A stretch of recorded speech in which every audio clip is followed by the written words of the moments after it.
Umber, and this is my informative speech on drinking and driving. I want to inform the public about drinking and driving and the consequences that it has.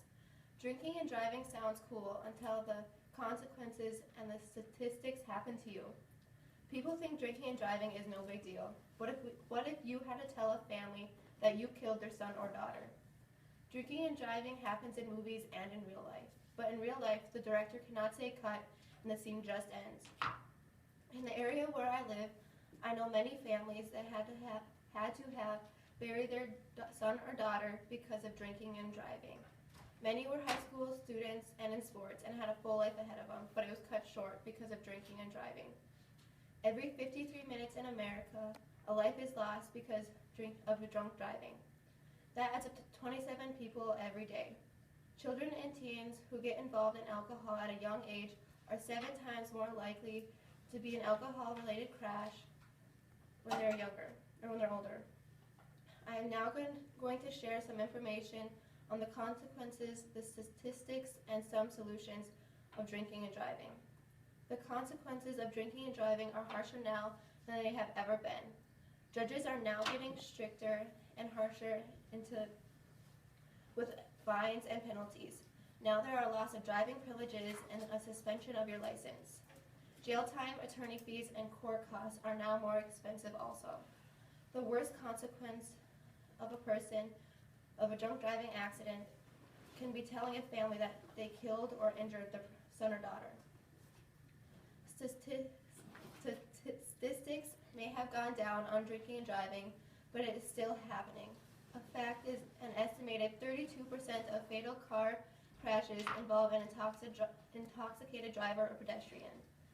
Drinking and driving simply do not go together. A human brain cannot deal with that many things and process countless data all at the same time. Alcohol affects attentiveness and one's ability to make quick decisions on the road, react to changes in the environment, and execute specific and often difficult maneuvers behind the wheel. When drinking alcohol, driving becomes dangerous and is often potentially lethal. Nearly 13,000 people are killed each year in alcohol-related crashes. Hundreds of thousands more are injured. Alcohol-related crashes have costed American taxpayers $100 billion. 1.4 million arrests are with WDIs each year. Less than 1% of the 159 million self-reported episodes of alcohol-impaired driving, and 780,000 are convicted. 2/3 of those sentences to incarceration and repeat offenders. All states of the U.S. have adopted a 0.08% blood alcohol concentration as a legal limit for operating a motor vehicle for drivers over the age of 21. Drivers younger than 21 are not allowed to operate a motor vehicle with any level of alcohol in their system. The majority of drinking and driving deaths are due to drivers with a blood alcohol concentration of 0.10%. With a blood alcohol concentration of 0.08%, your muscle coordination is poor, your speech is impaired, and your balance is off. It is harder to detect danger and judgment, self-control, and reasoning skills. Some solutions to drinking and driving is the most important is not to drink and drive. You have options. Call a cab if the person is intoxicated. Make sure the person has a group of a designated driver. Make sure that person does not have any alcohol-related beverages that night.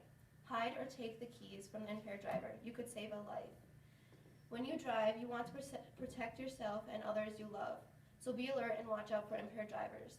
So, according to the National Highway Traffic Safety Administration, drivers under the influence of alcohol often display certain characteristics when on the road. Some of them are making wide turns, weaving, swerving, drifting, or straddling the center line, driving on the wrong side of the road, almost striking a vehicle or another object, stopping without cause, driving very slowly, a slow response to traffic signals, braking erratically, driving with headlights off, or turning abruptly or illegally. If you are in front of a drunk driver, turn right at the nearest intersection and let him or her pass. If the driver is in front of you, stay a safe distance behind them.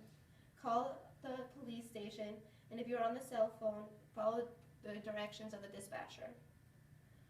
Finally, drinking and driving can have severe consequences. The statistics prove this, and there are many solutions to stop drinking and driving. Drinking can be enjoyed, but mixing it with driving can be fatal.